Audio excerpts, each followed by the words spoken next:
Ọlọ́run ló sómi dáfẹ́fẹ́. Àṣẹ Olúwa lórun fìdè sánmọ̀.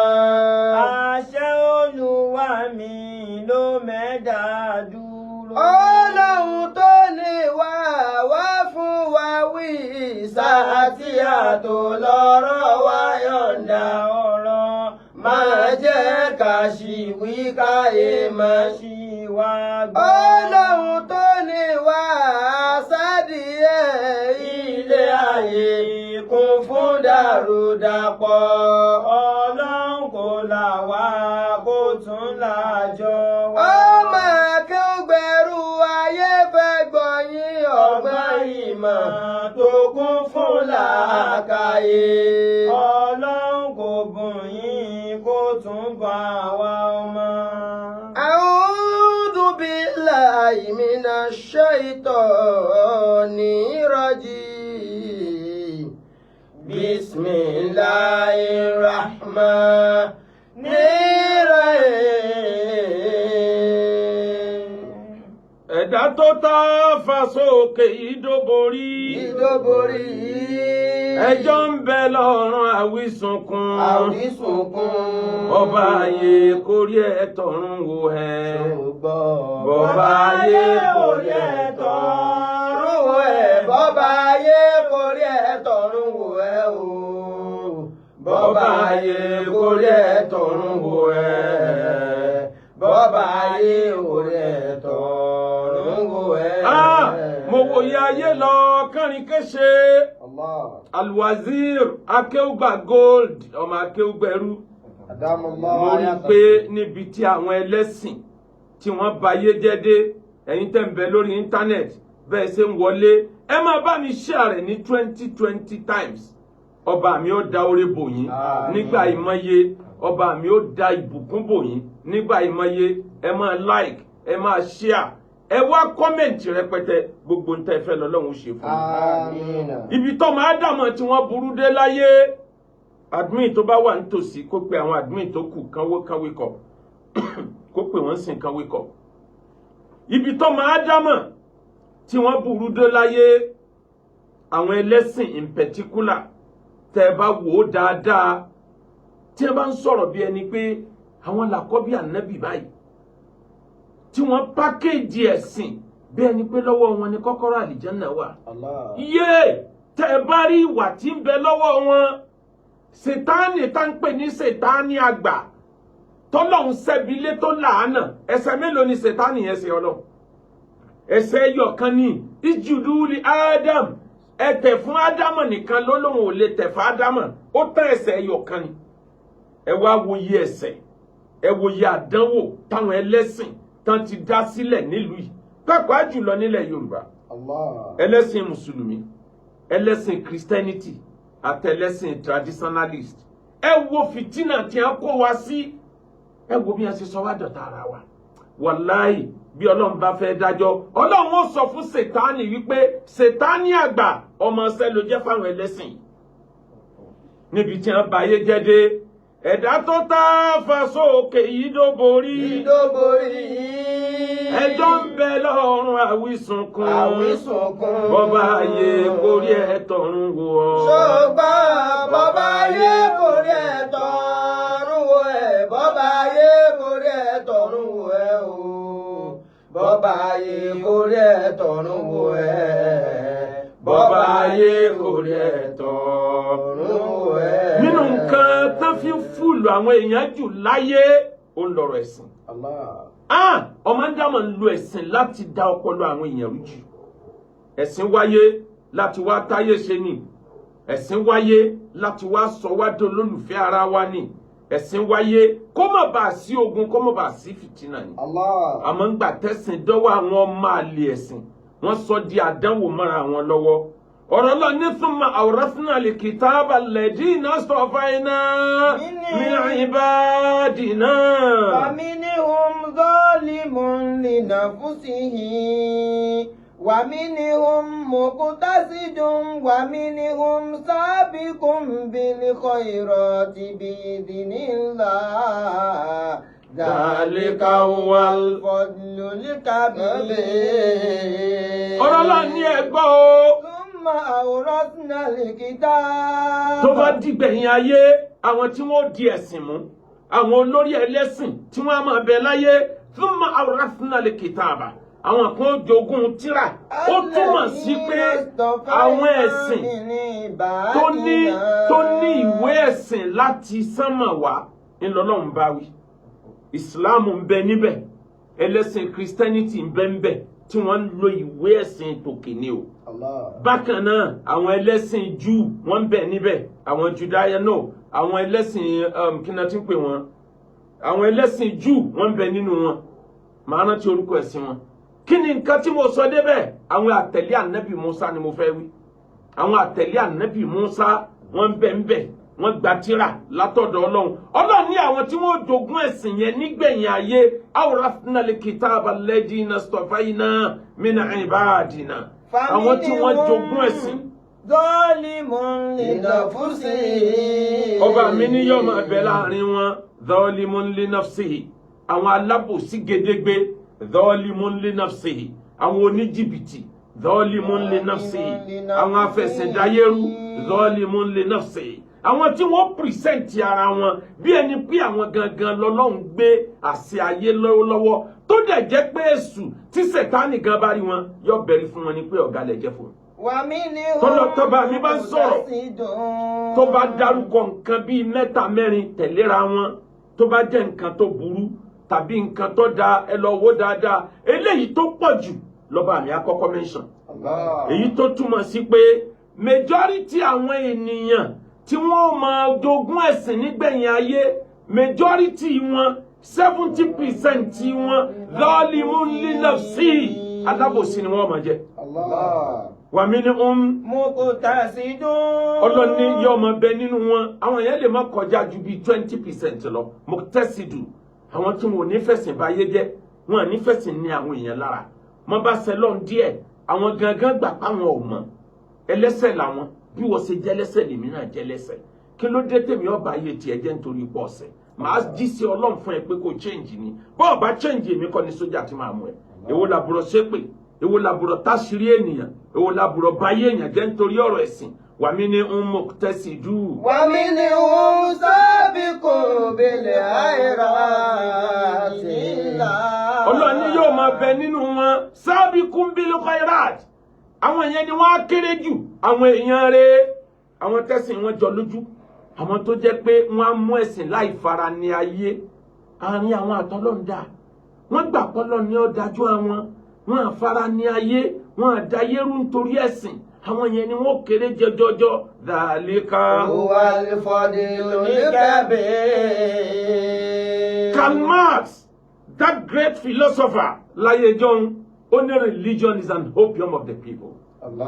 Tókùn kan bá wà tán fi ń déèyàn láyé ẹ̀sìn ni ẹ̀sìn easy láti déèyàn wọ́n ti fi ẹ̀sìn fúùlù àìmọye èèyàn láyé àwọn kan ti wá fẹ̀sìn dayérú wọ́n dayérú tán wọ́n dẹ̀ lọ bẹ́ẹ̀ orúkọ ẹ̀sìn náà dẹ̀ lò àwọn mùsùlùmí ń bẹ nínú wọn ẹlẹ́sìn christianity ń bẹ nínú wọn traditionalist ń bẹ nínú wọn wọ́n lu ẹ̀sìn wọ́n fi fúùlù àwọn èèyàn wọ́n package ara wọn ní tí ò sí nǹkan kan bẹ̀ wọ́n dẹ̀ ń claim pé òun ló ń control ayé àtọ̀run àwọn kan ti wáyé bẹ́ẹ̀ wọ́n ti lọ bẹ́ẹ̀ wọ́n ti fẹ̀sìn fúùlù àwọn èèyàn ni mo fi sọ bí wá síta ṣe kẹ́yìn pé ẹ̀sìn ò sọ ẹ́ dárìndìn bọ́ ọba sọ̀rọ̀ ẹ̀ dárìndìn lókù gbogbo ẹni tí ń wọlé ẹ máa bá mi share rẹ̀ 20 times ẹ like ẹ comment ẹ má jọ̀wọ́ yín ó kò lórí like and love ká má flag down lecture yìí nítorí náà ibo ni mo wá ń lọ gangan ẹ wo tí ń ṣẹlẹ̀ lórí ọ̀rọ̀ TB Joshua ṣé yóò tó fún nílà àkáì láti ronú pé irú ayé wo la bára wa yìí ẹ̀sìn náà là ń sìn yìí àbí bínú ọlọ kí ló mú BBC tí a fi ṣe documentary lórí investigation wọn lórí TB Joshua àwọn ọmọ bìrìtìkó tí wọ́n wà ní àwọn tó sọ́fà àdánwò yẹn wọ́n pọ̀ ní bẹ́ẹ̀ náà lọ́mọ South Africa synagogue of the world ilé ìsìn kan ní kírísítẹ̀nì sábà pélé ìjọsìn wọn ní sinagogu kó sí àárín àwọn àtẹ̀lé ànábì Musa pẹ̀lú àárín àwọn ẹlẹ́sìn Christianity ẹnìkan dé ó pe tiẹ̀ ní synagogue of all nations gbogbo ayé sì bá gbà bẹ́ẹ̀. bó ṣe pákéjì ara ẹ̀ láti bẹ̀rẹ̀ ayé ẹ̀ bíi tẹrú Ọlọ́run kan tí mo máa ń sọ yẹn ni ìwé tó kà is wúruwúru tó di answer. ìmísí Ọlọ́run tó ní wúruwúru tó di answer. pípé èèyàn sójú ọ̀nà Ọlọ́run rẹ̀ wúruwúru tó di answer. èyí tó kọ́ ní ilé ìsìn is wúruwúru tó di answer. mo ń sọ eléyìí mo ń reverse gbogbo tó wà nínú documentary BBC News tí wọ́n gbé jáde lánàá ọ̀rọ̀ yẹn báyàn nínú jẹ́ ẹ lọ wo bó ṣe ṣe ayé àwọn ènìyàn ẹni tó bá rí full documentary yẹn lọ sí bíi 53 minutes ẹ wò láti bẹ̀rẹ̀ dópin bẹ́ẹ̀ yẹn bá jẹ́ olùbẹ̀rù Ọlọ́run ẹ̀kún ọgbọ́n yẹn ní tó bá mú BBC tí wọ́n farabalẹ̀ ṣe investigation ṣe documentary bẹ́ẹ̀ yẹn yóò rò wípé ìjọba Nàìjíríà ọlọ́pàá Nàìjíríà iṣẹ́ ti bẹ̀rẹ̀ ibi yẹn ó parí sínú wọ́n nígbà tó bẹ̀rẹ̀ sí kó àwọn èèyàn jọ ó ń pè wọ́n wípé òun ní miracle ń bẹ lọ́wọ́ òun àwọn tí wọ́n wá jọ gbé kinní yẹn kalẹ̀ àwọn ni wọ́n jáde wá sọ̀rọ̀ ẹni tó jẹ́ chief editor ẹ̀ tí edit gbogbo fídíò ó jáde ó sọ̀rọ̀ ó Larin jí ni gbogbo ń táwọn ṣe ẹni tó jẹ́ chief supervisor ó jáde ó sọ̀rọ̀ ó ní Larin jí ni gbogbo nǹkan táwọn ṣe tẹ́bádẹ̀ ń gbọ́ ọ̀rọ̀ TB Joshua ọ̀rọ̀ ẹ̀ tutù lára ara ẹ̀ gan tutù ó gentle lójú ó gentle gan ẹni tó jẹ́ chief supervisor àti òyìnbó kan tó wá láti Britain tó allege wípé ó ń rèpù Ọlọ́run ló mọ iye ìgbà tí máa ń rèpù àwọn táwọn òdẹ̀ tó bẹ́ẹ̀ ká wọn sọ̀rọ̀ ó lọ́lọ́run ó ní we thought we are in heaven not knowing that we are in real hell. ẹ wo bó ṣe ṣe ayé wọn ní majority miracle táwọn máa ń ṣe yẹn ìzídàkẹ́nìkan wá kó jẹ́ arìnjí ẹni tí ò rọ lọ́wọ́ rọ lẹ́sẹ̀ kó gbowó kó dẹ̀ ṣe tiẹ̀ kó lọ kó nawọ́ kó pariwo ẹ bá mi kó lúwa o olúwa TB Joshua ọ̀kanu ó láwọn ní emergency unit nínú church àwọn pé emergency yẹn bí hospital ló jẹ́ àwọn tí wọ́n bá sick tí wọ́n bá ìrànlọ́wọ́ wá wọ́n á ṣe test fún wọn àìsàn tó bá lè gbádùn àìsàn tó lè lọ bí àwọn àìsàn kéékèèké bí egbò àdá àjínà tàbí nǹkan míì tó jọ táwọn bá rí bẹ́ẹ̀ yẹn àwọn treat tó bá jẹ́ pé yóò gba ìtọ́jú àwọn wá lọ kọ report hospital report míì pé ẹni yìí cancer ló ní o nígbà tí ò ní cancer tó bá ti wá gbádùn tán àwọn á gbé placard lé lọ́wọ́ nígbà táwọn ti sure wípé eléyìí ó gbádùn àwọn gbé placard lé lọ́wọ́ yóò kọ síbẹ̀ pé man of God heal me òun ní cancer tó bá gbádùn yóò tún wá ṣèdúpẹ́ àmọ́ àwọn táwọn bá test táwọn bá rí pé original cancer lélẹ́yìí HIV original lélẹ́yìí àwọn ò lé wọn dànù ni àwọn ò ní Olúwa ọ̀ràn wọn sí wọn àwọn kan dẹ̀ jáde pé àwọn tẹ̀ ń wò yìí àní ò tafa sókè ẹ̀dá tó tafa sókè yìí dóbò rí ọba ayé kórí ẹ̀tọ̀run wò ẹ́ o ẹjọ́ ń bẹ lọ́rùn àwísùnkàn ẹjọ́ ń bẹ lọ́rùn àwísùnkàn bọ́ba ayé kórí ẹ̀tọ̀run wò ẹ́ o ẹjọ́ ń bẹ lọ́rùn àwísùnkàn ẹjọ́ ń bẹ lọ́rùn àwísùnkàn. ó ní báwọn ṣe ń ṣe mírẹ́kù nìyẹn ó ní tẹ́nìkan bá wá wà tó lówó tó lọ́lá àwọn ra information lẹ́gbẹ̀ẹ́ ni information yẹn ni ó fi gba ìmísí prediction wọ́n ra information lẹ́gbẹ̀ẹ́ ni ẹ lọ wo documentary yẹn ọ̀rọ̀ kún bẹ́ẹ̀ ẹni tó jẹ́ chief supervisor ó ní ìgbàgbọ́ tóun ní láti bẹ̀rẹ̀ ó lóun mọ̀ pé táwọn ń ṣe ìfẹ́ kìíní bẹ́ẹ̀ tí n tó sọ fóun ni pé àwọn ń lò láti fìdí ẹsẹ̀ àwọn èèyàn rinlẹ̀ níbi lójú ọ̀nà tolúwa káwọn èèyàn lè pọ̀ lójú ọ̀nà tolúwa làwọn fi fẹsẹ̀ wọn rinlẹ̀ o fẹ́ kìíní lóòótọ́ bẹ́ẹ̀ àwọn àtúgbà ìbùkún níwájú Olúwa ó ní tó dáhùn dúró nìyẹn wọ́n dẹ̀ bì kan nínú wọn pé ńgbà tó ti mọ̀ bẹ́ẹ̀ kí ló dé tó kúrò ó lóun tiẹ̀ mọ̀ tí òjò wọn lè kúrò ẹ wo ń tó ṣẹlẹ̀ Yaruba Jawari limi lawabu bihi. Ladani nasu mimma ya'budu liwafana. Ladani nasu mimma ya'budu liwafana. Ẹ̀wọ̀n tó ṣẹlẹ̀ níjọ́ tí apá kan sínágọ́gù tó wó. Yaruba jawaru ilimi. Tó ní àárọ̀ yìí ìjọba Nàìjíríà ò ní rẹ́kọ̀dù iye èèyàn tó kú níbẹ̀. Lawabu bi. Wọ́n lẹ́nìkan tó ń yè nínú kinní yẹn ó wà lórí òkè guest house yẹn. Majority àwọn tó ń wá fún ìgbàlà guest house yẹn náà ń dé sí. Allah. Ọkàn fura pé kinní yìí ń shake bó ṣe jump nìyẹn nítọ́lọ́ fi yọnu. Wọ́n wá láwọn tí wọ́n kú ń bẹ̀ kò sí rẹ́kọ̀dù. Emergency ìjọba tó wá ambulance ìjọba tó wá lọ́sàn-án ìwọ̀nba díẹ̀ ní ẹjọ́ ṣe. Ó lálẹ́ làwọn tó ṣe tó pọ̀ jù ń bẹ̀ pẹ̀lú ambulance ti ilé ìjọ àwọn. Orí tó fọ́, ọwọ́ tó gé, ẹsẹ̀ tó gé, ó sọ tọmọ ẹjọ́ kan tí bíríkì mú lẹ́sẹ̀ tó jẹ́ pé zọ́ọ̀ táwọn fi ń kíní tí wọ́n fi máa ń gégi mọ́ olórúkọ tó máa ń pè táwọn sọ́ọ̀máìlà tó máa ń lò tó yẹ pé tí wọ́n bá tẹ̀ báyìí á gé igi lẹ́ẹ̀kan náà ó ní làwọn fi gé ẹsẹ̀ rẹ̀. Ó lóun dẹ̀ ṣúọ̀ pé àwọn ò lè take irú action yẹn láì gbàṣẹ lọ́dọ̀ ẹ̀. Ó ní gbà tó dalẹ̀ ó ní gbogbo bọ́ọ̀dì táwọn páàkì kò sẹ́ni ọmọ bí àwọn kò lọ́dọ̀ la. Allah. Ẹ lọ wo documentary yẹn lórí BBC. Nítorí wàá bà nínú jẹ́ jù olórí orílẹ̀-èdè Nàìjíríà àgbà náà President Goodluck Jonathan òun náà wá bẹ̀ láti wá kí. Allah. Ìwádìí wo ló wá tẹ̀lé? Ẹni tó fùlù àwọn èèyàn débi pé president bíi mẹ́rin àbí márùn-ún láyé ni wọ́n fi sí náà wá ń kí náà wá ń gba ìwòsàn náà wá ń gba ìdáǹdè nígbà tó mú odidi president Zambia tó lè jáde tó lè sọ yìí pé ibi lòun ti rí ìwòsàn. Allah. Táwọn tán dẹ̀ jọ ń pákéjì ẹ̀ sọ wípé RNG ni gbogbo táwọn ṣe. Àwọn tí wọ́n bá nírú ọpọlọ bẹ́ẹ̀ wọ́n mọ̀ bí wọ́n ṣe tètè frame ọ̀rọ̀ mọ́ra wọn. Ntí ọ̀jọ̀ra wọn wọ́n dẹ̀ tó pọ̀ yóò dẹ̀ jọra wọn. Wọ́n ní rìpọ́ọ̀tù wà wípé building yẹn gangan ò strong tẹ́lẹ̀. Èrò tí ń kó sínú ẹ̀ ti pọ̀ jù. Àmọ́ ńgbà tó ṣẹlẹ̀ tán lójú ẹsẹ̀ ló frame ẹ̀ ó lóun rí a strange aircraft tó kọjá lórí sínágọ́gù ó lóun gangan ni wọ́n fẹ́ ju bọ́ǹbù sí. Kíní yẹn ṣẹlẹ̀ lásìkò tí terrorism ń ṣẹlẹ̀ l'Amẹ́ríkà. Kò jìnnà sí àsìkò ìgbà tí wọ́n bọ́ǹbù Twin Tower. Ó ti sáré lọ mọ́ pé òun ni wọ́n wá ju bọ́ǹbù sí. Ẹ̀mí mímọ́ ló ṣèfù òun. Dọ̀là ọ̀sẹ̀ àmọ́ rí report aviation lórí pé ṣé lóòótọ́ ni plane kọjá lásìkò yẹn. Strange aircraft wo ló kọjá lórí synagogue tó ju bọ́ǹbù sílẹ̀ tíbẹ̀ yẹn fi wó.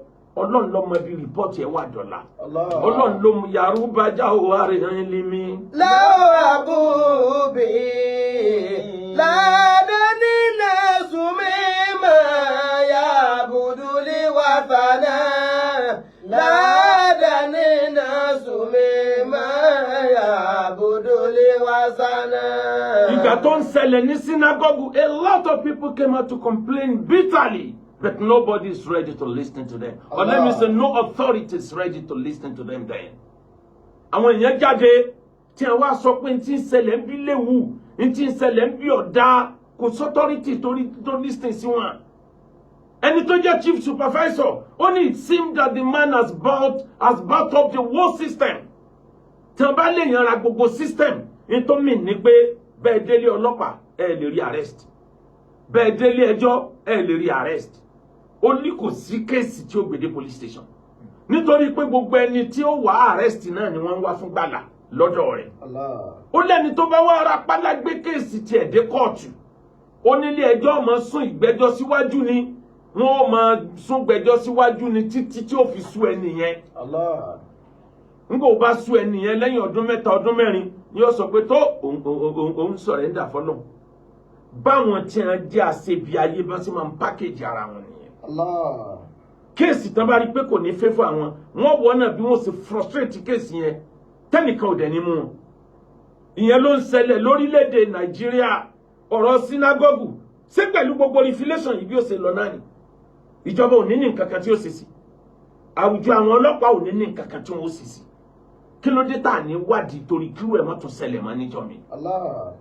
láti ìgbà tí yẹn ti ṣẹlẹ̀ pẹ̀lú gbogbo refilation yìí ó yẹ káwọn ọlọ́pàá jáde sígboro gbogbo bí tán bá ti ń káàmpù àwọn èèyàn jọ bí 100,000 ẹgbẹ̀rún kan èèyàn kan di àwọn èèyàn síbẹ̀ láti lọ wádìí kí ló ń ṣẹlẹ̀ gbogbo àwọn ilé ìsìn tí wọ́n kọ́ sínú igbó bíúdì tẹ́ bá rí nínú aginjù tó tóbi tó fẹ̀ tóun nìkan já dúró ńbẹ̀ ó yẹ kíjọba ti trace kí náà ṣe ń bíbá àìmọye irú ẹ̀ tí ń bẹ nínú igbó tí ń ta orí èèyàn ta páàtì èèyàn níbẹ̀ tó jẹ́ pé ní tí ó débẹ̀ gan ẹ̀rù ọba kó tó débẹ̀ pẹ̀lú aircraft àtàwọn nǹkan míì wọ́n lè rí gbogbo nǹkan wọ̀nyí báwo la ṣe safe sí ní Nàìjíríà pẹ̀lú ọ̀rọ̀ ẹ̀sìn tí wọ́n fi dè wá lọ́wọ́ dè wá lẹ́sẹ̀ yìí ẹ̀dá tó tá fa sókè yìí ló borí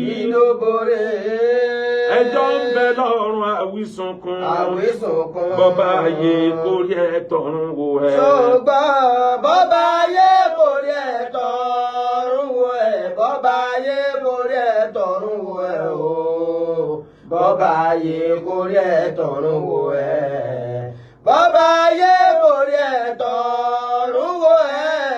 Kíní kan já mi lójú Akeugbagold ọmọ Akeugberu ló jẹ́ kí n sọ pé yárùbá jẹ́ àrùn ẹlímí lọ́wọ́ àbú òbí yìí mú àwọn nǹkan kan tí mo bá ní kí n fi gbogbo ẹnu sọ jáde làkìlà lè náà sọ àǹtàmì mọ́ ya àbúdó lè wá kàná àwọn èèyàn sọ fún mi pé ìwọ yóò dọ́lọ̀ mọ̀ ò dọ́lọ̀ mọ̀ bẹ́ẹ̀ tèmi yé mi wàláhì mo fọlọ́mọ bàbúrà 70% miracle tí ń ṣẹlẹ̀ ní churches ní Nàìjíríà 70% nákàlí àbáàdì tí ń ṣẹlẹ̀ láàrin àwọn mọ́sálásí 70% ogun mo lóògùn mo nígbà mo láwo tí ń ṣẹlẹ̀ RNG ní 70%. yẹrù bá jẹ́ ọ̀rùn ìlímí làwọn àbúbí. bẹ́ẹ̀ rí gbogbo èyí tó ṣẹlẹ̀ ẹ dákun kí n kọ́ bọ́ sórí àwọn oníchọ́ọ̀chì kí n tó bọ́ sórí àwọn mùsùlùmí. gbogbo àwọn tí wọ́n máa ń ríran wáì tó jẹ́ pé free time táwọn èèyàn bá kúnlẹ̀ wájú yín náà lẹ́sìn tí máa rí nǹkan wí. ṣe spirit tí ń bá yín ṣiṣẹ́ kì í sinmi ni. ẹ̀mí ló ní Jésù ló làwọn èèyàn kúnlẹ̀ wájú ẹ̀ tó sì rí gbogbo ẹ̀ sọ lójú ẹsẹ̀ ẹlòmíín déwájú Jésù ó láàgọ́ ní àkùnrán mi sí ẹ àkùnrán mi bí kò ṣe sí àgùntàn Ísírẹ́lì ó sọ bẹ́ẹ̀ fẹ́ lòmíín wáì tí ti yín gbóná ju ti Jésù lọ. Each and every time táwọn yẹn bá ti ń kúnlẹ̀ níwájú yín náà rẹ̀ máa rí nǹkan wí. Why tí miracle tí yín ti tún wá gbóná ju ti Jésù lọ? Gbogbo miracle tí Jésù ò ṣe rí lọ́wọ́ yín lọ́wọ́. Àríǹjì miracle ká fóògùn ṣe miracle ká lo májíìkì fi ṣe miracle. Májíìkì tí ń bẹ láyé gan ní Nàìjíríà yìí 70% ẹ̀ wà láyé àríǹjì ni. Ọpọlọ jọ ọpọlọ lọ ni. Ọpọlọ ju ọpọlọ ní tẹ́ bá ń wo àwọn fídíò àwọn China kan tó ń ṣe nowadays tí wọ́n fi ń tú àṣírí magic èyàn fẹ́ sọ pé kò sí ti ń jẹ́ magic pẹ̀lú ọpọlọ oríṣiríṣi tí wọ́n tò jọ gbogbo nǹkan wọ̀nyí ni wọ́n ń lò pẹ̀lú mímọ̀ sọ pé ẹ̀mí mímọ́ ni ẹ̀mí mímọ́ ni ẹ̀mí mímọ́ ni gbogbo ọ̀dọ́ tó yẹ kó wà ní fíìdì kan máa ṣiṣẹ́ wọ́n bẹ ní church tí wọ́n sọ kalẹ̀ bó ṣe wà ní church bẹ́ẹ̀ ló wà ní mọ́sálásí 70% mo lágbára mo kí ló dé tágbára tí ń ju tànàbí Muhammad lọ. gbogbo nta nàbí ọ̀sọ́ pé òun lè ṣe lẹ́yìn sọ pé lè ṣe náà kí ló dé tẹ́ ẹ fẹ́ da yẹ́rú níbo nákàlí mélòó gan lẹ̀ ní lọ́wọ́ gbogbo àwọn tí ń fayé dà wá láàmú ẹ lo nákàlí ń jáde kárí nísìn ẹ lo jáde kárí àìmọye oògùn mo lóògùn wà láyà àríǹjì ló wọ̀ ń bẹ̀ ẹlẹ́nìkan ní ń bẹ ní Ìlọrin dòní àárọ̀ yìí tí ò tí ì bọ́ ń bẹ̀ èyí tí wọ́n mú mi ìfẹ́ dárúkọ ẹ̀ ní kì í ṣe ti ta lọ́lọ́run ọ̀tọ̀ tó nìyẹn àwọn tí wọ́n lérí nígbà ọ̀rọ̀ ta lọ́lọ́run pé tí wọ́n bá mú sánmọ̀ ọ̀yà ṣé kò sóògùn mọ́ ni èyí tí ń bẹ́ẹ̀ nísìn tí ò tí ì bọ́ ṣé kò sóògùn mọ́ ni òun lòun dẹ̀ ń bọ́ sórí afẹ́fẹ́ ní mú olè nílùú Ìbàdàn tí ń àrẹ́ǹjì ara ẹni tí ò jalè tí wọ́n dẹ̀ sọ kó jalè 90% tí mo bá nawọ́ sókè báyìí àdá ọyọ wà láyà àrẹ́ǹjì ni 90% tí n bá lanu iná jáde àrẹ́ǹjì ni arrangement ni packaging hyping wọ́n package gbogbo ẹ̀ ẹ̀sìn mẹ́tẹ̀ẹ̀ta wọ́n fi ń fúlù gbogbo ayé ni. yẹ̀rù bá jẹ́ ọ̀rùn ìlímí lọ́wọ́ àbúbí. ládé nínú sùnmí máa yà àbùdúlé wà fànà. ládé nínú sùnmí wasana. mo ṣe wáàsí kan ní last year mo sọ níbẹ̀ pé packaging ló sọ agbára Yorùbá dọ̀lẹ ní packaging ni mo sọ níbẹ̀ níbi wáàsí yẹn mo sọ níjọ́ yẹn mo ní tó bá jẹ́ pé ègbé ń bẹ lóòótọ́ ẹ mú jáde ẹ jẹ́ ká pe àwọn scientist ilẹ̀ Yorùbá sí kan bá wa study ẹ̀ kí ni chemical reaction tí ò ní jẹ́ kán rí ìyàn mọ́ ní moment kan ẹ sọdowó gbogbo àgbáyé ní ó wá sanwó fún Nàìjíríà ayẹta òyìnbó tíjọba ń rà fún àwọn ọlọ́pàá wa kí lẹ́mọ̀ tí ń bẹ́nu first yẹn bó bá jẹ́ pé ayẹta tiwa náà bá ṣúọ̀ kí ló burú ẹja pé scientist kan bá yẹ̀wò àwọn nǹkan yìí ni mo sọ níyà kan jáde lòun pé ó ní sẹ́rí pé ó ní a máa ta nǹkan àwọn bàbá wa ìlú èbó ló sì wà àṣekẹ́yìn ó gbé ìlú èbó kọ́ sọ pé kí ìlú èbó kọjá lára ẹ̀ kéyìn ó kọjá ní kéyìn ó kàwé ní university it doesn't mean that university will pass through such a person àìmọye òpònú tó ń jẹ́ professor àìmọye professor torí wọ́n pé gan àmọ́ àwọn professor kan bẹ̀ tẹ́ mọ̀ ìpè ó yẹ kélé yọ wà bí títí ń roko ni kò jọ pẹ́ẹ́pẹ́ ó kàn bá rẹ̀ níbẹ̀ eléyìí tá a wí fún wọn ń jọ yẹn tí wọ́n lè ṣe bí ní China ṣe yìí ẹ rí lórí fídíò ni ẹ rí fídíò kíní disappear àti China ṣẹ̀ṣẹ̀ aṣọ lásán ni bíi nylon ni tó bá ti ta síwájú rẹ báyìí wọn ò mọ rí ẹ̀yìn bẹ̀tù wọn ní rí anything tó bá ti lẹ́jẹ̀ lára tó bá dúró lẹ́yìn nylon yẹn wọn ní rí China ò fi kíní yẹn kó dọ́là kú lọ́wọ́ gbogbo ayé ni èyí tí ò bá wá fẹ́ kán rí òun pẹ́ẹ́pẹ́ yóò ta kíní bíi nylon yẹn yóò ta yípo ara ẹ̀ àtiwájú àtẹ̀yìn wọn lè rí ẹni tí bá ń wo láti sánmà nìkan ni ó mọ̀ pé nìkan dúró bẹ̀ ọ̀kan nìyẹn ẹgbẹ́ tilẹ̀ Yorùbá ẹ̀yin dẹ̀ ni yóò gbẹ̀yàn yóò júyàn síbì kan ni ẹ jẹ́ ká rí tá a bá rí tó bá jódodo yóò sọ Nàìjíríà dolówó ẹbọ tí ń bẹ́ẹ̀ láàní jọ ṣe níwọ̀n ìgbà tó jẹ́ pé ẹ̀sìn yẹn láàní ṣe tó bá wúlò fáwa náà kí ló dé tá à ní lò bẹ́ẹ̀ tẹ́ jẹ́ ká ròdodo ẹ̀ ká dẹ̀ mọ̀ wípé kò sí ẹbọ ń bẹ ẹ̀sìn tí yóò sí ń bẹ ní tó wúlò fún gbogbo wa ni bóyìnbó bá ṣe bẹ́ẹ̀ ni sáàrì bulletproof rà gbogbo eléyìí ni mo ti sọ kọjá Yorùbá Jawari ilimi lawa abobe ladani nasumema ya budule wafana ladani nasumema ya budule wafana. ẹ dákun mo mọ kinní kan dájú ẹni tó jẹ́ tálíkà kó tó rí justice ní Nàìjíríà ọ̀nà ọmọ jì gan mọ́ ní n tó ṣẹlẹ̀ lẹ́nu ọjọ́ mẹ́ta yìí ló jẹ́ mọ̀ wípé kí tálíkà Ọlọ́run tó jẹ́ kọ́mọ́nà kó tó rí justice ní Nàìjíríà yìí especially against àwọn tí wọ́n ti yàtara wọn nú ayé ọ̀nà òjì wọ́n ṣe náwó làwọn náà náwó it's naira for naira dollar for dollar million for million àjọ nani connection for connection political power for political power àjọ lónìí tí mi ò bá ní gbogbo nǹkan yẹn kọ́lọ́hún ti fún mi má ti withdraw tipẹ́ ojú rí ọ̀pọ̀lọpọ̀ nǹkan téèyàn wò pé sórílẹ̀-èdè yóò sì dá báyìí Ọlọ́run sórílẹ̀-èdè yóò sì padà dá sá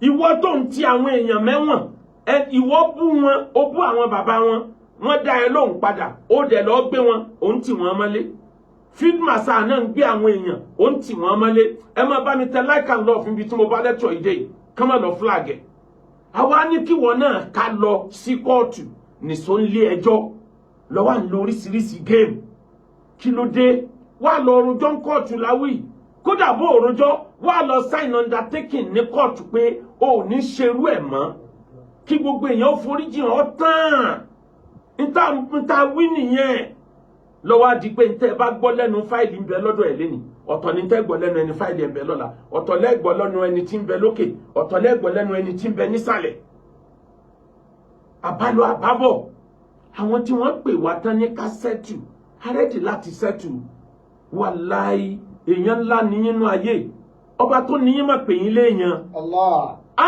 Alhaji Wasiu Ayide K1 the ultimate gbogbo ọjọ́ tẹ́ lò láyé ẹ̀ ní mà padà sí ẹni tó bú Alhaji Wasiu Ayide tó lẹ́lẹ́bọ ni tó ní kò lè rálì Jánnà òun náà ló tún wá sá lọ bá Alhaji Wasiu Ayide pé kán bá mi sọ̀rọ̀ torí nínú orin tí mo ní respect fún orin Alhaji Wasiu Ayide jẹ́ kan nínú orin tí mo ní respect fún orin Alhaji Òṣùpá jẹ́ kan inú orin tí mo ní respect fún orin Àlàbí Pasuma jẹ́ kan gbogbo wọn pátá mo wá fẹ́ràn orin bàbá Barrister jù wọn lọ gbogbo wọn pátá mo wá fẹ́ràn orin Ẹ̀sàká jù wọn lọ mo wá fẹ́ràn orin bàbá Lẹ́gbà láti kékeré tí wọ́n play rẹ̀ ládùúgbò ààrá kápá play rẹ̀ ọpọlọ ń pìkẹ́ nítorí bọ́lọ̀ ń ṣe dá ọpọlọ kódà Alhaji Wasiu Ayide ọlọ́njẹ́kẹ́mi wọn ogun wọ́n tún kọrin fún mi nígbò jẹ́ pé tíra àti wọn nu wọ́n ní bàbá wa Alhaji Barrister ń ló kọrin wọ́n ló sọ yìí pé bàbá rẹ̀ ní tabá rẹ̀ ní tó ṣẹ̀ kárònú sí o tó bá bẹ̀bẹ̀ jẹ́ ó tán à ń ṣẹ́ lọ́rùn à ń bẹ̀bẹ̀ ó ń tán o ìwọ náà wàá búra ìwọ náà wàá búra wàá ṣépè bí ìwọ ò bá ṣe wá rí wọ́n kọrin yẹn tínú mi dẹ́dùn Alhaji Wasiu Ayide inú ẹni tó fẹ́ràn yín ni mo wà mi lè kọ ọ̀rọ̀ sí yín lẹ́nu àmọ́ nǹkan mẹ́ta náà la béèrè lọ́wọ́ arákùnrin yìí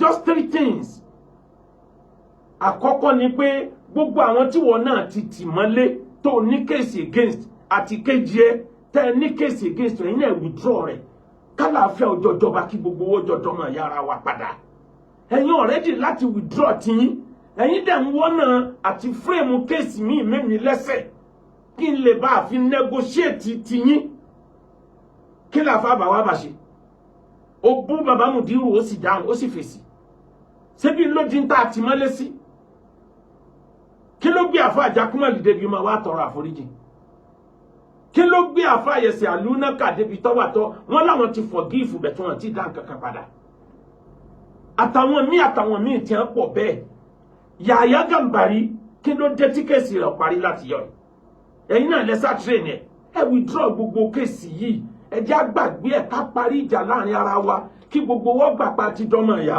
kájọ wá lọ bẹ bàbá wa Mudiru Markaz ní tí mo ṣe níjọ́sí tó dàrú mọ́ mi lọ́wọ́ tájọ́ lọ́dọ̀ bàbá Muyideen Bello pé wà lọ bẹ̀bẹ̀ nìsọ́nù lọrin kọ́ lọ sọ pé ó tọrọ àforíjì àjọ̀dọ́dọ̀ bàbá wa Mudiru Markaz tó bá nírọ́ ni bàbá wa tí mo pè ń gbà yẹn bàbá Hamza nísẹ́yìn wọ́n ń bẹ láyédè ní àárọ̀ yìí àwọn ni wọ́n wọ̀nù mi pé ọmọkùnrin yẹn ò túbọ̀ ẹ mọ́ tíra ọ̀dọ̀ Mudiru ńlọlọ́run fi yọ mí tí ò jẹ́ ń sábàyà gbàgbàgbà yẹn ẹni tí ń gbé lẹ́yìn kiri ní ìsìn méjì nílùú Ìlọrin olódodo ń bẹ tí wọ́n jà fàtàrà wàláì tó jẹ́ pé ó lè bá jàǹbá lọ́wọ́ wọn àwọn mèsù jàǹbá náà sì ń bẹ́ẹ̀ àmọ́ àwọn mèsù jàǹbá bẹ̀ tó nǹkan àwọn olódodo ló pọ̀ ń bẹ èyí tí ń gbé lẹ́yìn kiri ń sìn mo mọ iye owó tí mo donate ńgbà tó ní kéèsì pẹ̀lú ẹ̀ torútorú lájọ́ ń ṣe mítìnì torútọ̀sán láwọn ọmọ tí ń tàlú Ìlọrin tí ìlú Ìlọrin ò nítumọ̀ lójú wọn wọ́n bú bàbá yín wọ́n bú ìyá yín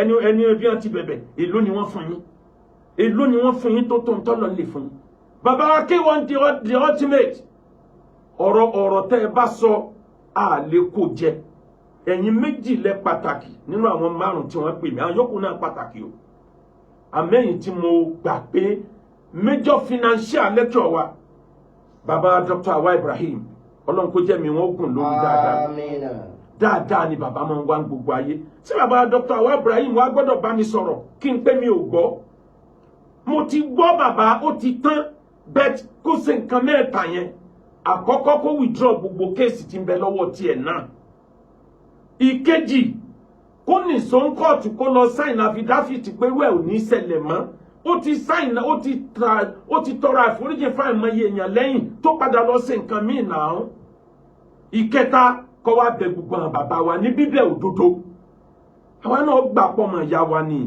wàláyé àjọmọ̀ jẹun àjọmọ̀ mu kódà àtúnjọ máa wára wa lọlé alukuran ní hadith anabi ní ataib mina dhanbi kama la dhanbala ẹni ó bá túbá tó lòun ò ṣe nǹkan tó ń ṣe mọ́ bí ìgbà tí ò dẹ́ṣẹ̀ rí lójọ́ àmọ́ o ṣẹ̀ríà ní ṣurutu tawba àtàlàtà májẹ̀mú títúbá mẹ́ta ni àkọ́kọ́ ni kó kábàámọ̀ kó regret tó ṣe kọjá ìkejì ni kó dàníyàn kó ní padà síbẹ̀ mọ́ ìkẹta ni kó wá determine pé rere lókù tó fi ọjọ́ ayé rẹ̀ ṣe àwọn ṣurutu tawba yóò ti pè é ẹ̀yin bàbá wa méjèèjì yìí mí jẹ́ kó ọ̀rọ̀ sí yín lẹ́nu ẹ̀yin bàbá méjèèjì èmi lẹ̀ ń wò ni gbogbo àfáàlẹ̀ Yorùbá ni mò ń represent bẹ́ẹ̀ ṣe ń bá mi sọ̀rọ̀ ni mò ń fún wọn lábọ̀ pé ẹ má jẹ́ ajẹ́ kínní yìí ó le torí mi mọ̀ wípé ọ̀tọ̀ ní táwa ń ṣe ọ̀tọ̀ ní táwọn ń ṣe bàbá Akeugbagold the ultimate ọjọ́ tẹ́ ẹ bá mi sọ̀rọ̀ yẹn kankankankan bẹ́ẹ̀ ṣe ń bá mi sọ̀rọ̀ tẹ́ ń drop phone ni mò ń receive phone call pé ó ti tún gbé kéèsì kúrò ní lẹ́kọ̀ọ́ ó ti tún transfer rẹ̀ lọ sí Àbújá káà náà tún tó lo ìtọ́lọ̀ ń fáwa náà padà wá lọ kóòtù ṣe di à ń transfer kéèsì ẹni tó bá complain pé wọ́n rẹ́hun jẹ òun ló lẹ́tọ̀ọ́ láti lọ complain níbòmíì pé wọ́n fẹ́ bà kéèsì mi jẹ́ wá bá mi gbé ìjà wo ló ṣẹlẹ̀ ńbẹ̀ ọ̀ràn wo ló ṣẹlẹ̀ ńbẹ̀ tó ti di ẹ wá bá mi transfer kéèsì lọ Àbújá torí tí wọ́n bá transfer kéèsì lọ Àbújá nǹkan méjì ní máa ṣẹlẹ̀ fáwọn tí wọ́n ti ṣe fún sẹ́yìn nínú kan gbé fáìlì yẹn pamọ́ kéèyàn mọ́ rí mọ́ èní nìyẹn ìkejì ó possible kí complainer ò di criminal ó possible ni mo wí o toro ti ṣẹlẹ̀ sí Ustaz Jamiu Adigun abẹ tí complainer ó padà wá di criminal tó wọ́n nìkan máa kọ statement àmọ́ àwọn ọ̀gọ́lọ́pàá tí wọ́n wà l'Abuja ń sìn wọn ìṣerú ẹ̀ àwọn ètò ti lọ ni wọ́n ṣerú ẹ̀ àwọn tó wà l'Abuja ń sìn ò jẹ́ ṣerú ẹ̀ èèyàn dáadáa ló pọ̀ nínú wọn majority wọn lájọ sọ̀rọ̀ olùbẹ̀rù Ọlọ́run ló pọ̀ nínú wọn kí ló burú bí ọ̀rọ̀ tí ò yí ni baba Dr. Awa Ibrahim ọ̀rọ̀ tí ò yí ni baba Akeugbagold the ultimate ẹ lè bá wa sọ̀rọ̀ ká sọ pé àgbọ̀ láyé a lè sọ bẹ́ẹ̀ but èèyàn gbọ́dọ̀ wà careful pẹ̀lú àwọn ìrírí tá a ti rí sẹ́yìn nípa àwọn ẹlẹ́sìn ló jẹ́ kí n pe tọ́pìkì yìí ní pé ọ̀rọ̀ ẹ̀sìn wà láyé ẹjọ́ ń bẹ lọ́rùn àwísọ̀kún Yorùbá jáwárí ìlímí láàbùbí ládánínà súnmímọ̀ yàbùdúlé wàsánà ládánínà súnmímọ̀ yàbùdúlé wàsánà. ìṣẹ̀lẹ̀ kan ṣẹlẹ̀ nínú ọ̀rọ̀ Islam ẹni orí ẹ̀ bá pé ó gbọ́dọ̀ fi kọ́gbọ́n ẹ rí pé bá a ṣe wáyà tó wà lórí ìrìn àjò ni àfìgbà kan gbélé tẹ́lẹ̀ majority àwọn public lecture tá ń lọ ṣe ń sìn ànáǹsì ẹni bàbá dẹ̀ ṣetán gan àpost ẹ̀ àfi tí a bá post fúnra wọn lókù ọ̀kan nù security measure tá a take nìyẹn torá àmọ́ ibi tán tó lè plan sí àwọn tán ń tẹ̀ láwa kán wá pàdé àwọn tí wọn ní kán wá pàdé àwa náà nǹkan burúkú ò mọ̀ ṣẹlẹ̀ àfi ká máa dọ́gbọ́n sí bàbá Akeugbagold the ultimate màá sọ̀tàn kan mo fẹ́ kẹ́ ẹ bi àwọn àfáà ṣe pé bẹ́ẹ̀ lórí tá a fi gbọ́dọ̀ wà careful nígbà ayé Sayyidina Ali karamallahu wajha òun ni president gbogbo mùsùlùmí ayé ń gbà náà òun ni khalifa ẹlẹ́ẹ̀kẹrin àmọ́ khalifa tó síwájú ẹ̀ àwọn kan ni wọ́n pa ẹnìkan wá wà tóun ti ń salivate pọ̀ ló yẹ kó wọ́n jẹ khalifa ọ̀kan nù sábà lónà à ń pè ní Muawiya brilliant gan is a great scholar ó brilliant gan ọpọlọ ẹ̀ dẹ̀ pé fún ète ogun ó gùdù gan tọ́rọ̀ bá dọ̀rọ̀ ète ogun òun ló wá lo opportunity pé wọn àti ìwádìí ta ló pa Muawiya tí Ali fi di khalifa lọ́wọ́ àtakú lórí pé tí ó bá ti lè wádìí ẹni tó pa Uthman tí ó bá ti wádìí ẹni tó pa Uthman àwọn onígbà ìjọba yìí ò ní ó gbọ́dọ̀ kọ́kọ́ ṣèdájọ́ lọ fáwọn tó pa Uthman torí fámìlì tó ní Uthman wàhálà ó fẹ́ gbà ìjọba ni Sayyidina Ali bẹ̀bẹ̀ títí ẹ̀bẹ̀ yẹn ò mọ̀ ọ̀rọ̀ yẹn wá di ogun bàbá Akeugbagold the ultimate bàbá mi Dr. Awa Ibrahim mo fẹ́ kẹ́ ẹ bá mi fi ọgbọ́n tọ́lọ̀ fún yín ẹ bá mi fi gbọ́ ìtàn ni Muawiya ní a bá dojú ogun ní àwọn ọmọ ogun Muawiya bá ń kú lọ pẹ̀rẹ̀rẹ̀ Muawiya wá lo ìtì ogun ló bá sọ fún gbogbo àwọn tí wọ́n tẹ̀lé àwọn ọmọ ogun ẹ̀ ó ní tá a bá kọ́ntínú ogun yìí Ali yóò pa gbogbo àwọn tán n tá a ṣe ni pé ó ń kálukú yẹn ẹ lọ wá ewé ẹ lọ wá èpo ogi ẹ wá àkọsára ẹ pé la hukma illallah àwọn ọ̀jagun mọ́ o kò sẹ́ni ó lè dájọ́ àfọlọ́hún àti gbà pọ́lọ̀ ní ọ̀dájọ́ tó ń fa ogun yìí ogun tá ń jà yìí gan àjámọ́ ẹ jẹ́ pọ́lọ̀ wọn dájọ́ ó ní ẹ wá so mọ́ orí ìdá yín láàárọ̀ gbogbo owó wa máàkì jáde lọ bí àwọn ọmọ ogun Ali wà á sì ní jà kódà tí wọ́n bá sáì nìkan lọ́gbẹ́ ẹ má fèsì Ali olùbẹ̀rù Ọlọ́run ni tó bá ti rí orúkọ Ọlọ́run yóò change mind ẹ̀ ní abakọ̀lá hukuma illallah kò sí dájọ́ o Ọlọ́run ni ẹjọ́ dájọ́ àwọn ọ̀jagun mọ́ o àwọn abẹ́rù Ọlọ́run o ní abá sọ mórí ìdá ní abá máàkì kọjá àwọn ọmọ ogun Ali fẹ́ dìde Ali ní ẹdúró ẹ̀rí tí a kọ ni Ọlọ́run ni wọ́n fi bẹ̀ wá yìí Ọlọ́run ni wọ́n kọ síbẹ̀ yìí wọ́n láwọn ọ̀jagun mọ́ kájẹ́ kọ́lọ̀ wọn dájọ́ síbi ń tàn wá náà nìyẹn hábà ẹ má jagun àwọn ọmọ ogun Sayyidina Ali wọnú ẹ̀ wọ́n lọ mọ Muawiya dáadáa ntọ́ fẹ́ dá sílẹ̀ yìí tó bá ṣẹlẹ̀ tán ó fọ́ ìjọ Islam sí wẹ́wẹ́ tí ó dẹ̀ ní tòmọ́dọ́jọ́ gbèǹde kìyàmọ̀ Sayyidina Ali ọ̀gbọ́ sí wọn lẹ́nu ní a bá lu ọjọ́ bẹ́ẹ̀ nígbà tó di alẹ́ ọjọ́ yẹn gangan àárọ̀ ni wọ́n máàchì àwọn ọmọ ogun Sayyidina Ali òǹkálukú ti juda ogun sílẹ̀ wọ́n sùn ní tí wọn ò retí pógun bọ̀ bí àwọn ọmọ Muawiya ṣe gbé ogun dìde wọ́n pa jagbajagba sáwọn ọmọ Sayyidina Ali la ibẹ̀ ni Islam ti pín sí wẹ́wẹ́ dùn ní àárọ̀ àwọn Khawarij ibẹ̀ ni wọ́n ti bẹ̀rẹ̀ àwọn tí wọ́n ya kú lẹ́yìn Sayyidina Ali pé àṣetì ẹ̀ mọ́ ó disappoint wa ó dójú tì wá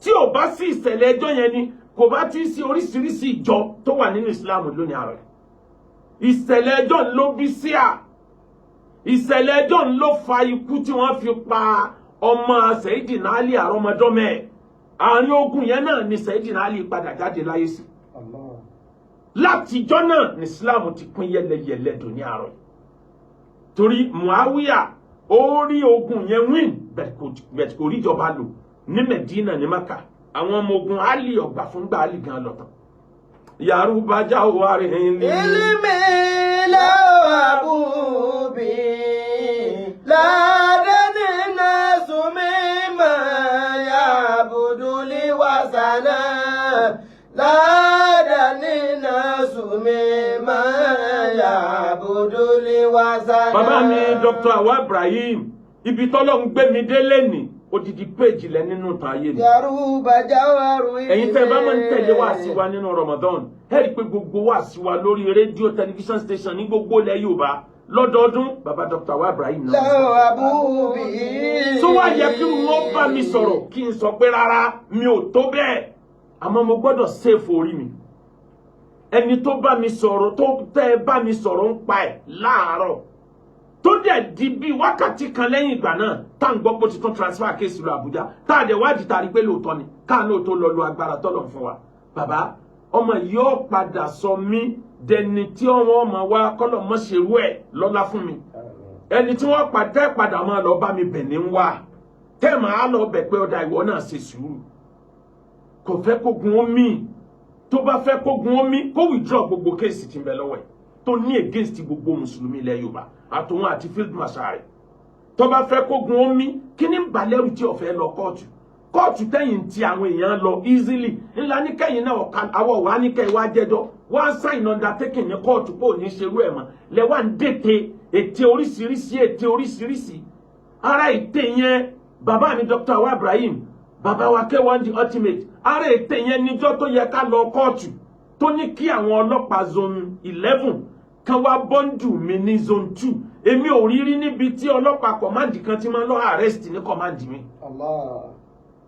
Kí lẹ́sẹ̀ mi bàbá wa Awa Ibrahim wọ́n kọ sórí pépà tó dẹ̀ sọ fún mi pé for your various criminal activities crime wo ni mo commit láyé tán fi fẹ́ gbé mi lọ gba ẹ̀wọ̀n níjọ́ yẹn ó yẹ ká ní sùúrù ó yẹ ká gbọ́ sẹ́yìn bàbá wa lẹ́nu wàláì ní choice nígbà tẹ́yìn méjèèjì ti dá sí yẹn àwa lápadà lọ bẹ gbogbo àwọn bàbá wa tó kù bàbá wa Dr. Awa Ibrahim ẹ̀yin lọ́lọ́run fi mí bùn mi ò tó kọ̀rọ̀ sí lẹ́nu bàbá wa K1 the ultimate mo máa ń sọ fún yín pé àìmọye orin tẹ́ ẹ kọ tó jẹ́ pé lára oyin yín èmi ò fọ́ọ̀mù wákàtí mi bẹ̀ ìgbà tí mo ń bá yín sọ̀rọ̀ tẹ́ ẹ bá rántí mo sọ fún yín mo lórin tẹ́ ẹ kọ èmi fọ́ọ̀mù wákàtí mi bẹ̀ tẹ́ ẹ sọ wípé ìyá mi bàbá wọn bí mi dá èmi gangan mo tuntun ra bí lórúkọ mi ṣe ń ga sí ara ẹ dìde ẹ bá mi jó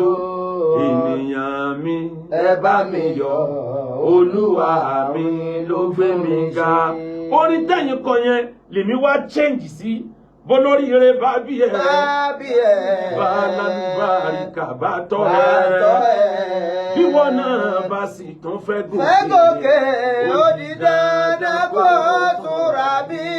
Akeugbagold ló bẹ́ mi Ló bẹ́ mi. bàbá Akóredé ló kọ́ mi Ló kọ́ mi. Aláàfin Adéyẹmí gbé mi Ó dòkè síbẹ̀síbẹ̀ mo tún ra bí. tí mo bá rí inú orin òṣùpá tó bá làákàyè mu má convert ẹ̀ sí wákà Allah. yóò dẹ̀ bá wà sí tèmi mu àtó ọ̀rọ̀ kọ̀ sí yín lẹ́nu ni mo fẹ́ kẹ́ ẹ mọ̀ bet ẹ bá ọ̀rẹ́ wa yìí sọ̀rọ̀ àtòun àti field marshal tán bá fẹ́ àlàáfíà kánjá àjọ dàtọwọ́ wálẹ̀ pátápátá káwá gbẹ gbogbo àwọn bàbá wa títí tí wọn ò fi yọ ẹ withdraw gbogbo kéèsì tí ń bẹ ńlẹ̀ ẹ wá lọ wàláì àní kọjá pé sign undertaking ní court kí ni ń bà ọ́ lẹ́rù nípa court bó ṣe ní connection tó yìí wàláì èmi ọ̀ka ọ̀rọ̀ ọlọ́pàá kún tẹ́lẹ̀ o ìṣẹ̀lẹ̀ yìí ló fún mi ní connection ọlọ́pàá from number 1 to the third. Allah. torí àwọn tọ́lọ̀ ń kó tì mí wọ́n ń yọ̀ọ̀da connection yẹn ní freely pé you have a just case Sheikh you have a just case kò yẹ kó rí báyìí tí o bá sí Nàìjíríà tá a wà kí ni ń bà ọ́ lẹ́rù kí ló ń sá kiri fún kí ló gbélé tó gbọ́nà sí ó mà yájọ ni wá yájọ wọ́nà àlàáfíà ìwọ withdraw gbogbo kéèsì tọ̀dọ̀ ẹ kọ̀ wá wò táwa náà wá sí ń gbà náà àmọ́ fẹ́ káwọ́ drop tọ̀dọ̀ tiwa ó withdraw gbogbo àwọn mùsùlùmí tó ti mẹ́wọ̀n ó withdraw kéèsì kankan against wọn bó làwọn ṣe drop tiwa kò possible náà tiwa gangan tá à ń bọ̀ ọ́fà ṣébí ló ń kó alẹ́sẹ̀ lọ́tún lọ́sì wàláì tó bá jẹ́ni tí ò ní connection ni tó dẹ̀ jẹ́ni tí ń retí pé lágbádá ó ṣẹ̀ṣẹ̀ fóun ní kọ́bọ̀ ni wàláì yóò ti withdraw kó lórí kéèsì yìí tipẹ́. Allah. nínú ẹni tí wọn máa ń pè tọrọ Islam bá délẹ̀ pé bàbá nǹkan báyìí ṣẹlẹ̀ lórí ọ̀rọ̀ Islam bàbá Dr. wa Ibrahim ní number 1 kódà Ọlọ́run ò ní ṣe mí bẹ́ẹ̀ ṣe gbowó lọ́dọ̀ ẹnìkan yẹn tí n bá sọ fún bàbá wa Ibrahim pé bàbá 20 million lówó tí mo ná mo fẹ́ láàrin 1 minute kò ní di second minute tí ó fi dá àkáǹtì mi gbogbo àkáǹtì mi ni bàbá wọn bàbá máa ran sí Ọlọ́run lọ́wọ́ ni bọ́lọ̀ ń ṣe dá bàbá nù nínú ayé kódà mo bí bàbá wa Dr. wa Ibrahim léèrè pé mo lẹ́ ti pàdé òkùnkùn àti mọ́lẹ̀ kò yẹ kó mìtì náà kí n tó wá pìkì pé àfa àwa kan lẹ́kọ̀ọ́ súnmọ́ bàbá Dr. wa Ibrahim tán wá jẹ́ni tí wọ́n jẹ́ èèyàn tiẹ̀ náà mo wá pìkì pé ibẹ̀ ni connection yẹn ó ti wá nítorí náà yàrá bàjá ò wá rí. àrùn ilimi lẹ́ o àbúbí ládàáni náà sùnmí mọ́ ya àbùdúlé wà fànà ládàáni náà sùnmí mọ́ ya àbùdúlé wà sànà. This is second Save Our Soul message to the number 1 police in Nigeria, the highly revered IG Inspector General of Police. Allah. This is special Save Our Soul message to national legislatures, both Senate and Rep in Nigeria. Allah. We have a certain cabal that gathers themselves from 2 states in Nigeria. All what they have interest in is how to arrest clerics, Muslim clerics from the southwest and send them to prison. They will abuse our father, bully our fathers, curse our father, call them unprinted name. But whenever anybody writes to reply, they will make sure they arrest the person with frivolous allegation and send the person into prison. Allah. Sir, it has happened that this man has bullied the President Bola Ahmed Tinubu many times. We have the video. That's number 1. This man bullied the only notable female preacher, Muslim preacher in the southwest, Alhaja Kaola. He alleged that Alhaja Kaola, all her 5 children were bought. He said he bought it from somewhere, which we know nothing about. We want him to come out to clear this, to point to where this woman bought all the children. Secondly, he threatened that he will show the sex video of the woman. He said the woman is an harlot. He said the woman was worse than Ogoja in Lagos. The meaning of Ogoja are those local harlots that will be using lamp just to signal to people that they are there. We have the video. He threatened that we show the naked video of the woman. Later, the naked video of the woman was everywhere. He gave it to most of his bloggers' friends. Today, if you type the name of Ayide Akeugbagold, painfully, what will first come out on the internet is that sex video, which you know much about. We have a lot of videos that pointed to that. This same man alleged Ayide Akeugbagold in a phone conversation that is someone who loves having sex here and there, that even my humble self was having illicit sexual affair with her, which he has no proof over, and many more. This man has called me a ritualist, he called me a scammer, he called me a lot of unprinted names, which I don't love to disclose now until we get to court of law. I have 9 points against him. Apart from that, he has bullied Sheikh Taofiq. He called him a madman. He has bullied our highly respected the chief imam of Ofa. He said, who gave you the position of imam of Ofa? Who you supposed to be picking nylon at local women's ceremony? See how dirty that word for the chief imam of Ofa, our highly respected chief imam of Ofa. He said the same thing to our highly respected father, Baba wa Mudiru Markaz. He bullied Baba till Baba fall into stroke. And after Baba was ill, he continued saying all these jargons against Baba. There was a time when he brought a diaspora on a live video saying that, Abibu, this is the diaspora which I bought for you because I hear you are now pee and pooing everywhere. On a live video, and nobody will arrest this man because he have police connection. Surprisingly, the petition submitted by Ayide Akeugbagold was rejected from a police station, although we submitted it to another higher authority. Submitted by Ayide Akeugbagold was rejected for no reason. I've once petitioned this man to Oyo State Police Command. I went there to write, I was invited to write a statement, which I did. Up to today, nobody knows where the case is. The case file is lost forever. He's a friend of our police. He knows how to maneuver himself. Immediately committed sin, he will be running scatter. In order to stop continuation of this evil act, we are inviting the intervention of the upper and lower legislature in Nigeria. Please help look into this. All what we want is that this man should go to court. We want nothing. After all, because this is the last hope of a common man. Let's go to court. That's what we want. He now started playing game within the rank and file of police. He has now transferred the case to Abuja. We are trying to bring it back to Lagos because he didn't commit the offense in Abuja. It was in Lagos that he committed the offense. Even if they want to review it, please that TunTun never complain that they can't handle the case. Please, the highly revered Inspector General of Police, we need your attention. This man has wreaked a lot of havoc in the Southwest against we Islamic leaders. He has virtually, hardly will you find a notable Islamic preacher in the Southwest without this man having one or two things against. He has come to cash out on every one of us. And he has made the money. Already he has made the money. Now you want to withdraw. But all his video remain on the internet. He'll remain there for record purpose. If you don't take this man to court, one of our children may come up tomorrow having interest in governorship or gubernatorial election. I'm very sure his opposition, his opponent, will flash that video against him that you can't go anywhere. Ayide Akeugbagold is highly respected someone. He's a pious woman. He's someone who is highly endowed with Islamic knowledge. This thing is supposed not to go free of charge. We want justice. We need justice in the Southwest. Our father, with idolaters, with traditionalists and Christians, they know how they manage themselves. For hundreds of years we've been existing. Is this man that came to mix up everything, setting Muslim against Christian, setting Muslim against traditionalists? It reached a level that is only God that protects us, that protects Yoruba land from going into war because of this man. Now that he has a case in the court of law, or let me say within the police, you can see that he has now hibernated. The internet, the social media within the religious group in Yoruba land has now become silent. now calm, now in peace, because of the man that has hibernated. Immediately you see that he's left off the hook, he will come back again. Because triple can to late.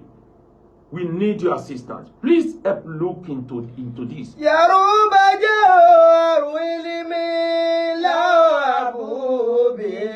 The funniest part of it is that he has had some youth who has mentored him.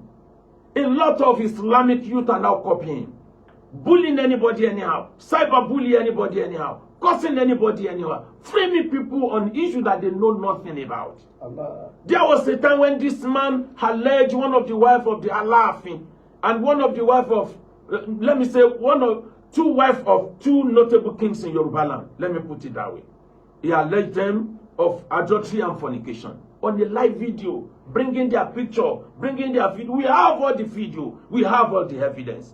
But he's trying to use police connection to block our way into justice. We need justice. We believe in the upper and lower legislation, upper and lower chamber of legislation. We believe in the IG. We believe in the supreme, the president of the country. We believe in law of the country. We need justice. We need justice. We need peace in the Southwest. We Muslim, we are not terrorists. We Muslim, we are not someone that love creating problem here and there. But you have these emergency preachers within us.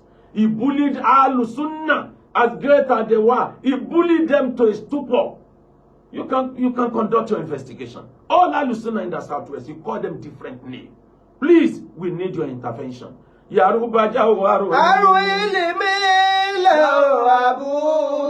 nothing, but just let this man go to court. Let's take our case to court. Instead of him looking for another allegation, frame more petition to use against us, so that we will use that to negotiate his own crime. That's what he's doing now, trying to frame us up on different frivolous allegations. We need your intervention. It seems this man is more powerful than Nigerian police. It seems this man is more powerful than law of the country. We need your intervention.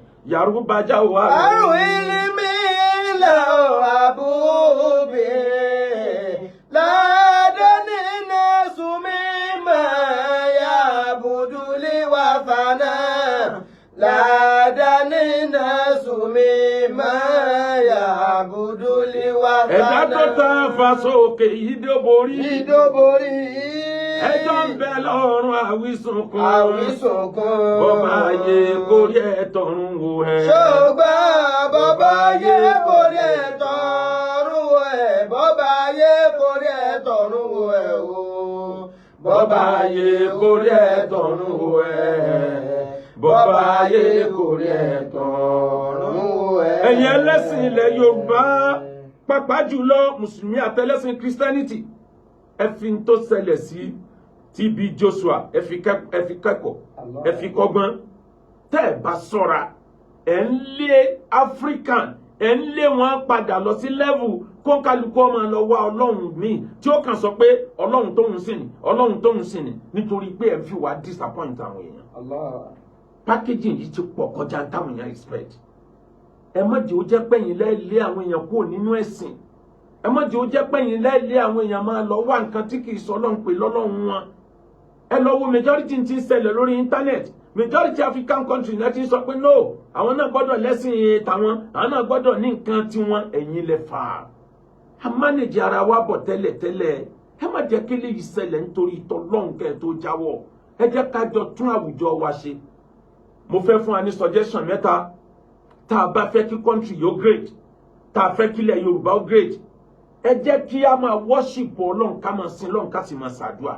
Ká base ẹ̀ lórí 10% of our daily life. Pé n tá fi máa sin Ọlọ́run ni. Ẹ wá lọ wá hard working, dignity of labour. Ẹ jẹ́ kí èèyàn cover 60% of our life. Tí ò bá lè wọ 60, ẹ jẹ́ cover 50%. Ẹ wá jọ ká try láti practice a love, ká lo 40% fún yẹn. Kí Mùsùlùmí ó fẹ́ràn Christian, kí Christian ó fẹ́ràn Mùsùlùmí, kí Mùsùlùmí ó fẹ́ràn traditionalist, kí traditionalist náà ó fẹ́ràn kárìíra wa gẹ́gẹ́ bí ènìyàn. That's humanity. Ó yàtọ̀ sọ́rọ̀ ẹ̀sìn. A ní mix ẹ̀sìn pọ̀. Wọ́n kálukú ṣe tiẹ̀ lọ́tọ̀ọ̀tọ̀ ni. Bẹ̀tẹ̀ jẹ́ ká fẹ́ràn ara wa dénú. Kémi ó gbúròó pé àwọn kan attack ilé babaláwo tó wà lẹ́gbẹ̀ẹ́ mi. kémi náà ó dìde ìjà pé níbo ládùúgbò wa ibi ó lè jẹ́ babaláwo èèyàn jọ ni wá Ọlọ́run ni ó dájọ́ ẹ̀yìn kì í ṣèèyàn. Tẹ́ bá rí nǹkan márùn yìí ẹ ti mọ̀ pé àwọn tí wọ́n fẹ́ fẹ̀sìn jẹun ni wọ́n fẹ́ cash out ni o. Àkọ́kọ́ ń tẹ́ fi máa dá wọn mọ̀ ò ní pé gbogbo wàásù tó bá ti ń tọ̀nù ènìyàn sí robot tí ń sọ fún yín pé gbogbo ayé yín Ọlọ́run ni Ọlọ́run ni Ọlọ́run ni bó nàró Ọlọ́run ni bó jókòó Ọlọ́run ni béèyàn bá báyé rẹ̀ jẹ́ Ọlọ́run ni Ọlọ́run ló ní orí bẹ́ẹ̀ ọgbà fọlọ́run náà kí lòfin Kùránì wá fún tá a bá ń gbà bẹ́ẹ̀. Ìṣẹ̀lẹ̀ kan ṣẹlẹ̀ nígbà ayé Àbàsí ọba kan ní máa ń pa àwọn èèyàn nípa àbòsí tán bá wá bi léèrè pé ètò ṣe yìí kódà ọjọ́ dídí ọba ni yóò ní kádàrá Ọlọ́run ni ó ti wà nù kádàrá Ọlọ́run kò ní wọn ó kú ó dẹ̀ ti wà nù kádàrá Ọlọ́run pa wà lápá wọn kádàrá ní wá ṣẹ̀ṣẹ̀ wá tú àyà jáde pé alam naj'alahu aynayn wa lisanan wa shafatayn ebọ́lọ̀ fún ẹ lójú ebọ́lọ̀ fún ẹ ní brain Ọlọ́run sì fọ̀nà kíláìmù ẹ ọ̀fọ̀nà òfin ọ̀nà àlàáfíà hàn kí ló dé tó tẹ̀lé Ọlọ́run kọ́ ló kọ́ ẹni pé kó pààyàn o kádàrá ò ní kó pààyàn o ìwọ ló mọ̀ọ́mọ̀ lọ fọwọ́ rẹ̀ pààyàn ó dẹ̀ jẹ́ ìyá pọ̀ pààyàn wájú Ọlọ́run. Tẹ́ ẹ bá ti ń rí bẹ́ẹ̀ nọ́mbà 2 tẹ́ ẹ mọ̀ rí ẹni ìjọ ẹ̀sìn tó bá jẹ mọ́ owó ẹ̀yin ya wa a nídìí owó ẹ̀yin bàbá wa ẹ nídìí owó lójoojúmọ́ wọ́n wá cash out ni o. Nọ́mbà 3 àwọn miracle téèyàn ò rí wẹ̀ rí miracle tó lè dàyàn lórí rú pé how come how possible miracle tó bí ti law of nature ẹ fura dáadáa packaging bẹ́ẹ̀bẹ́ẹ̀ ni. Nọ́mbà 4 kéèyàn máa sọ àsọtẹ́lẹ̀ nǹkan báyìí ó ṣẹlẹ̀ ẹ wo bí wọ́n ṣe lulẹ̀ ń gbà àdìbò bàbá Tinubu wọ́n lulẹ̀ lẹ́ẹ̀kínní wọ́n lulẹ̀ lẹ́ẹ̀kejì wọ́n lulẹ̀ kódà wọ́n sunkún lórí tẹlifíṣàn dánwò gbogbo àwọn tí wọ́n láwọn ríran permutation náà ń ṣe wọn predict wọn ní ìmísí Olúwa ṣé every minute náà làjànú ti ń bọ́ sọ̀rọ̀ àlìjànú ò ṣe nǹkan kan mọ́ láyé every minute náà ló máa kúnlẹ̀ wájú ẹ̀ tí ó sì máa gbé dàbí ẹ̀mí mímọ́ tí ń bẹ sọ̀rọ̀ every minute náà ni ó máa gbé nǹkan wá ẹni tí ń yẹ nǹkan wò every minute làlìjànú rí ó máa gbé nǹkan wá gbogbo nǹkan wọ̀nyí a gbọ́dọ̀ kíyèsí. Nọ́mbà 5 àbí nọ́mbà 6 ẹni ẹ̀sìn tẹ́nìkan bá ti gbédé tí ń kọ̀ndẹ́mù gbogbo àwọn tó ti bá ń lẹ̀ eléyìí ọ̀dà tọ̀hún ọ̀dà eléyìí ọ̀dà tọ̀hún ọ̀dà ọ̀fẹ́ cash out ni tó bá ti lé kankan jù tó ń ṣèṣe póun nìkan lòun mọ́ ọ̀fẹ́ fi yẹn pawó ni wàláhì ìbọnṣẹ́ máa ń ṣe nìyẹn. Níparí Yorùbá jáwọ́ rẹ̀ lé ilé mi lọ àbúbí ládàáni náà súnmí máa yá buduli wà fànà ládàáni náà súnmí máa yá buduli wà fànà. Ohun tó máa ń dùn yàn nípa ọ̀rọ̀ orílẹ̀-èdè Nàìjíríà àdánwò ẹ̀sìn ẹ̀ẹ̀kan péré tó kan Amẹ́ríkà irú ẹ̀ ò tún ṣẹlẹ̀ mọ́. Àdánwò twin tower ẹ̀ẹ̀kan péré ló kan Amẹ́ríkà kò tún ṣẹlẹ̀ mọ́ láti gbà yẹn. Àdánwò tó bá kan Nàìjíríà ń sìn 1000 rẹ̀ ó tún ṣẹlẹ̀ ńjọ́ kejì. Mo ti sọ láìmọye ìgbà pé mẹ́ta làdánwò Nàìjíríà àìfura tàdánwò fi dé tàdánwò bá dé àìtètè lé wọgbó tọ́lọ́mbà bá alẹ́ àdánwò lọ á ti tún gbàgbé àtúní rights láti defend the future of currency. Ìṣẹ̀lẹ̀ kan ṣẹlẹ̀ ní 1978 l'Amẹ́ríkà arákùnrin wọn kan bẹ wọ́n pè ní Pastor John ó bẹ̀rẹ̀ ìgbésí ayé ẹ̀ court group ló kójọ tí ń pè ní Christianity ó jẹ àwọn ará Amẹ́ríkà gan lọ́dún ó jẹ wọ́n gan ó bẹ̀rẹ̀ sí ní máa progress ó ń kó àwọn èèyàn jọ ìgbà tó di time kan ní 1974 ó mú fún headquarter church ẹ̀ tí ń pè ní church ó mú fẹ́ kúrò níbi tó wà ó mú fẹ́ lọ sí California ìgbà tó yá orí pé bẹ̀yìn ò tún gbà wọn mọ́ ó tún mú fẹ́ kúrò ńbẹ̀ ó wá padà mú fẹ́ lọ sí bòmíì ní 1965 ń ló sọ́ra ẹ̀ di olówó ayé tí ń náwó bó ṣe wù ìmọ̀ ń sànú gan mọ́ ni Pastor John ìmọ̀ ń náwó fún àwọn èèyàn tí ń ṣèrànlọ́wọ́ fáwọn èèyàn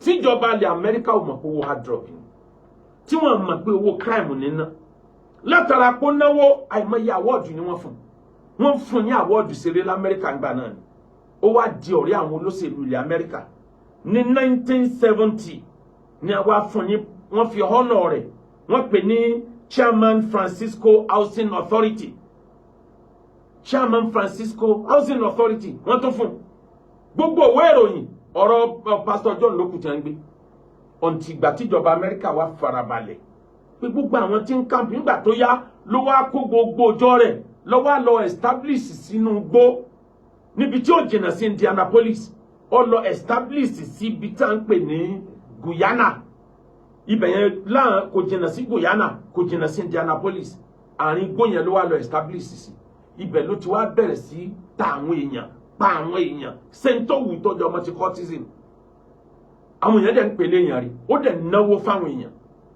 bíi tara bí yẹn náà ni ọwọ́ àti time kan ìjọba Amẹ́ríkà wá rán àwọn òṣìṣẹ́ ìjọba àwọn agbófinró kan lọ ṣèwádìí ẹ̀ àwọn tán lọ ṣèwádìí ẹ̀ ojú ọ̀nà ni wọ́n ti gọ́ọ̀nù wọn dáná ti pa wọn ibẹ̀ yẹn níjọba Amẹ́ríkà ti wá múra pé yes criminal gidi lélẹ̀ wọ́n wá fẹ́ arrest ẹ̀ ó wá rí i pé tán báyà arrest òun ò lè bọ́ ń bẹ̀ wọ́n wá pe ìpàdé gbogbo àwọn tí wọ́n jọ jẹ́ ẹlẹ́sìn cultism ẹ̀ ti ń pè ní Christian tí wọ́n jẹ́ kí í ṣe Christian ó wá sọ fún ẹ pé olúwa tó ń ròyìn ẹ̀ fún yín látijọ́ yìí miracle kan ṣẹlẹ̀ lálẹ́ yìí o gbogbo yín lẹ máa fi ojú méjèèjì rí olúwa lálẹ́ yìí ni ẹ rí olúwa òun lòun á dẹ̀ kó yín déwájú olúwa inú gbogbo wọn dùn wọ́n ní kí làwọn máa ṣe ó ní ẹ jẹ oúnjẹ alẹ́ olúwa bẹ́ẹ̀ bá ti jẹ oúnjẹ alẹ́ olúwa tán olúwa ó sọ̀kalẹ̀ láti wá bá yín àsó ti léèsì drink wọn ní lemonade ó ti léèsì ẹ̀ ní poison gbogbo àwọn tí wọ́n mu drink yẹn 998 èèyàn tí wọ́n jẹ́ member church ẹ̀ ni wọ́n kú kò fẹ́ kí àwọn tán fẹ́ arrest òun tán bá bá òun kò fẹ́ kán tó bá àwọn tí ó jẹ́rìí àwọn tí wọ́n survive ẹ̀ bóyá ni wọ́n tó 100 nígbà tó wá rí pé gbogbo wọn kú tán tó ti tì wọ́n síwájú Ọlọ́run òun náà wá gọ́nà rẹ̀ ó fìbọn fọ́ orí ara ẹ̀ dànù àwọn tán fẹ́ arrest ẹ̀ dé wọn bá nǹkan kan mọ́ bí wọ́n ṣe close case yẹn nù láti John ló ti jẹ́ pé ó ò lè fẹ̀sìn láti 1978 yẹn ó ò lè fẹ̀sìn fún Amẹ́ríkà gbogbo tó bá rí ọmọ gbé bọ̀ torí ẹnìkan ti kọ́ wọn lọ́gbọ́n eléyìí tó ṣẹlẹ̀ lórí ọ̀rọ̀ Pastor TB Joshua ẹgbẹ̀rún ẹ̀ sì ń ṣẹlẹ̀ lọ́wọ́ Nàìjíríà sí thousands of it sì ń repeat rẹ̀ àwọn kan tún ṣẹlẹ̀ láìpẹ́ nítorí náà Yorùbá já o àrùn ilimi la abubi ládàáni náà súnmí máa yá buduli wàtánà ládàáni náà súnmí máa yá buduli wàtánà. ìtàn tí mo sọ kàn yẹn lọ Google ẹ̀ ìwọ kan Google Pastor John of Guyana tàbí Pastor John tó pa gbogbo ọmọ ẹ̀yìn rẹ̀ gbé Google ẹ̀ Google ó gbé tán rẹ̀ wá fún ọ Wikipedia ó gbé tán ó tán ní Wikipedia ó wà ìtàn rẹ̀ wọ Wikipedia níbi tó ya Amẹ́ríkà lẹ́nu dé pé sẹ́yìn kan lè fún olùwà báyìí ẹni fẹ́ ra lẹ̀ ẹni fẹ́ ra lé ẹ bá lè ṣe Akeugbagold tó in summary bàbá wa K1 the ultimate mo ní respect fún yín tó pọ̀ ẹ lè sọ̀rọ̀ ká sọ pé kò sọ̀rọ̀ ń bẹ̀ o bẹ̀tẹ̀ dákun ẹrù tiwa náà ẹ jẹ́ kọ́mọkùnrin yìí kó tẹ̀lé àwọn condition mẹ́tẹ̀ẹ̀ta tá a fún bó tiẹ̀ jẹ́ pé méjì ló tẹ̀lé ń bẹ̀ kó kọ́kọ́ gbogbo àwọn tóun náà kó sẹ́wọ̀n kó lọ withdraw case against wọn ọmọ ìyá wa ni àbúrò ti túbà ti tún dọ́mọ ìyá padà kó sì bẹ gbogbo àwọn bàbá wa ní bíbẹ̀ òdodo kì í ṣerú bíbẹ̀ tó bẹ̀ yẹn o kì í ṣerú bíbẹ̀ tó bẹ̀ yẹn wọ́n ń pè yẹn ní bíbẹ̀ àwa kọ́ lọ lọ́hùn bẹ̀t tá a bá tún ṣe lénìí ìta ó padà sọ ntẹ́yìn ṣe lórí ọ̀rọ̀ yìí ntẹ́mi náà ṣe lórí ọ̀rọ̀ yìí ntí gbogbo àwọn bàbá wa nílẹ̀ Yorùbá àti Kwara State ntí wọ́n ṣe lórí ọ̀rọ̀ yìí ìta ó padà sọ nípa ẹ̀ gbogbo ẹni tẹ́ ẹ sọ́pọ́ọ̀tì wọn lọ́wọ́ sọ́pọ́ọ̀tì yín o ọmọ ìyá mi bàbá ń Bariga mo dúpẹ́ lọ́wọ́ ẹ tó pọ̀ Ọlọ́run bá mi kún ẹ lọ́wọ́ alájì ọ̀kan lọ́mọ gbogbo ìgbà tí mo bá rántí ni mo máa ń ṣàdúrà wàláhì sójà Islam ni ọ̀kan lọ́mọ n tó dúró fún ni pé bó làlàáfíà ó ṣe jọba nílẹ̀ Yorùbá bó làwọn bàbá wa tá dá respect padà fún àwọn bàbá wa tó dẹ̀ ń repeat ẹ̀ gbé wàláhì ìjọ tọmọkùnrin ìbá ti túbá lódodo òun kú lórí íńtánẹ́ẹ̀tì kò sí tọ́kàn wọn mọ́ ẹ rí i pé iṣẹ́ kò ń ṣe kinní yẹn tẹ́lẹ̀ ọ̀rọ̀ ọmọkùnrin yìí náà ló gbé jáde ìtara pé kí ló dé tó ń yẹ̀yẹ́ àwọn bàbá wa báyìí ló gbé jáde ẹ wá wá dúró tó ti forí kó lórí ìṣẹ̀lẹ̀ yìí pé àwọn bàbá wa gbọ́dọ̀ dá ọ̀nà padà fún wọn. Ànábì ní laisa minna, wallahi laisa minna, man lam yarham saghirana wa lam yukrim kabirana, wallahi laisa minna. Ànábì ní kì í sara wa, ẹni tí ó ṣàpọ́nlé ọmọdé, tí ó ṣàánú ọmọdé, tí ó dẹ̀ respect àgbàlagbà. Ànábì ní kì í ṣe mùsùlùmí. Ntọ́kàn lọ́mọ wá fún nìyẹn. Ẹ má fọkàn lọ́mọ wé anybody. Wọn àjọra wọn, bẹ̀t wèrè ló ṣe wo wèrè. Alhadidu bilhadidi yufla. Irin lẹ́ẹ̀fi gé yìí ni kò sí ń tẹ̀lé fi gé ni tó dúnrin lọ. Ọmọ líle ní pàdé ọmọ líle ní kojú ogun tó le. Ntọ́kàn lọ́mọ bá wá nìyẹn, kọ́lọ́hun bá mi dúró tì, kọ́lọ́hun ó bá mi ṣàánú ẹ̀. Gbogbo bísínẹ̀sì ẹ̀ tó fi sílẹ̀ l'Amẹ́ríkà, Ọlọ́run má jẹ́ kó bàjẹ́. Wọlá títóbi Al-Qur'an. Àbòsọ Ọlọ́run tí ń bẹ pẹ̀lú ẹ̀, Ọlọ́run má jẹ́ ó já nígbà kan. Pẹ̀lú ògo Ọlọ́run tó bá dijọ́ Saturday, mi ní sọ time ẹ kàn ṣàdédé rí wa ni.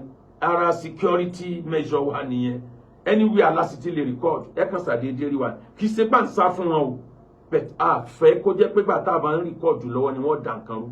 Torí dò ní àárọ̀ yìí ẹni tí ń pé ká bẹ̀bẹ̀ kò sinmi máa wá nǹkan tí ó fi tó ṣe alẹ́sẹ̀. Tó bá di Saturday, mo fẹ́ sọ̀rọ̀ lórí Fúnkẹ́ Akíndélé. Ó wù mí lórí pọ̀ pẹ̀lú nǹkan mẹ́rin. Mo fẹ́ fi ṣe wáàsí fáwọn obìnrin. Mo fẹ́ fi ọ̀rọ̀ Alhaji MC Olúọmọ, èèyàn dáadáa lolúọmọ o. Mo fẹ́ sọ̀rọ̀ lórí ẹ̀, òun àti àbúrò rẹ̀ ọmọọṣẹ́ rẹ̀ tó náà ti dọ̀gá báyìí. Kọ́lọ́hun dúró táwọn méjèèjì. Ìyẹn Alhaji Mustapha Sego ọmọlúwàbí náà ọ̀rọ̀ àárín àwọn méjèèjì sọ̀rọ̀ dá sí. Bí ìgbà sójà bá ń bara wọn jà ní bọ́ bá dá sí, òfin tí wọ́n bá fi parí ẹ̀ bá orí ẹ̀ ni wọ́n pa lé. Àmọ́ mo ní ìmọ̀ràn méje fẹ́nìkan, mo ní ìmọ̀ràn 5 fẹ́nìkan, mo á ní ìmọ̀ràn 4 fúnjọba Èkó. Ẹlẹ́ẹ̀kẹta níjọ́ Saturday, ilẹ̀ Yorùbá àwọn nǹkan kan ṣẹlẹ̀ ẹ̀bọ̀ tá a gbọ́dọ̀ tètè múra sílẹ̀ o. Tá a bá fẹ́ kí omi ó ṣètè kó tẹ̀yìn wọ̀gbìn lẹ́nu. Nítorí náà, ẹni fẹ́ ra lẹ̀ ẹni fẹ́ ra lé ẹ bá lè ṣe Akeugbagold dòwò pọ̀. Ilẹ̀ tá à ń ṣe promo lórí ẹ̀ lọ́nà Ìbàdàn sí Èkó àti stop promo yẹn bẹ̀tà máa bẹ̀rẹ̀ mí kí December yìí tó parí. Ẹni ó bá ní interest kò pè wá á dá lóhùn, ilẹ̀ yẹn sì wà ń bẹ̀. At least ó sì kù tó bí 150 acres níbẹ̀ yẹn. Àti tó nílẹ̀ míì náà ní opposite ẹ̀. À bẹ̀rẹ̀ yẹn ní February pẹ̀lú ògo Ọlọ́run pẹ̀lú another promo tá a gbé jáde. Gbogbo ọjà tiwa kì í ta ní wíwọ́n, àmọ́ ń ta ní kó lọ nílẹ̀ kówó dé ńlá máa ń ta. Àdẹ̀ kì í ta fẹ́ni, ó hàdì ká tó ta fẹ́ni tí kì í ṣe ran Yorùbá o. Ó máa hàdì kan, àfi tó bá disguise tá a tètè mà lókù. Kì í ṣe pé à ń ṣe tribalism, ó ní nǹkan tó bá dé. Bákan náà, ní ọ̀nà Ìbàdàn sọ́nà Ṣẹ́yìn, anílẹ̀ ń bẹ̀ náà, tàǹtà wa anílẹ̀ ní gbogbo ilẹ̀ Yorùbá. A ní farmland, anílẹ̀ estate, anílẹ̀ táwọn èèyàn fẹ́ tà. Ilé kan á bẹ̀rẹ̀ promo rẹ̀ ní àdúgbò Kòròdú, ó fèsì títì ní méjì nílé yẹn. Á bẹ̀rẹ̀ lọ́sẹ̀ yìí pẹ̀lú ògo Ọlọ́run. Ẹni fẹ́ lọ Àràfá rọrùn, ẹ tẹ̀lé wa lọ sí Hajj 2024. January end yìí ní National Commission ní ká gba owó dà. Bẹ̀tẹ̀ yìí bá tiẹ̀ ti deposit. Àwọn ọmọ bá ṣe struggle cover yín, tá a fowó kún, tẹ́ẹ̀mọ̀ san yókù nínú oṣù tó bá tẹ̀lé ká tó lọ Hajj. Ẹ tètè sanwó sílé iṣẹ́ wa, ẹ gbádùn Hajj yín dọ́ba pẹ̀lú yọ̀dà Ọlọ́run. Ó ṣeé ṣe kó jẹ́ pé earpiece ńlá àbárìn lọ́dún yìí tàbí ká lo schedule flight tá à ń lo tẹ́lẹ̀tẹ́lẹ̀. Lórí tẹ̀sí yẹn o, ní bá wọn lo èyí tí wọ́n ń tò séko yẹn, kò ní ṣẹlẹ̀ láíláí pẹ̀lú ògo Ọlọ́run. Bákan náà, Umrah Ramadan, ẹ tẹ̀lé iléeṣẹ́ wa Rauda Travels, ẹ tẹ̀lé wa alákọsílẹ̀ aníwèé ẹ̀rí, ẹ tẹ̀lé wa lọ sí Umrah Ramadan. Owó wa wọ́n, èmi náà wà láàrin yẹn ní Umrah àti Hajj, kọ́lọ́run ó ṣe ní rọrùn. Ẹni wọ́pẹ́ ẹni wáyà, ẹ text message tàbí kẹ́ lu WhatsApp number. Ẹ mọ́ ọmọ yín wá lé kéwu wa, ilé kéwu Madrasatu Nurul Qalam, àwọn ọmọ náà lálùbáríkà, a sì ní school tó dáa nílùú Ìbàdàn àtún lóstẹ̀l. 0057 81 81 80 0057 81 81 80 00350 6612 سبحان ربك رب العزة عما يصفون وسلام على المرسلين والحمد لله رب العالمين.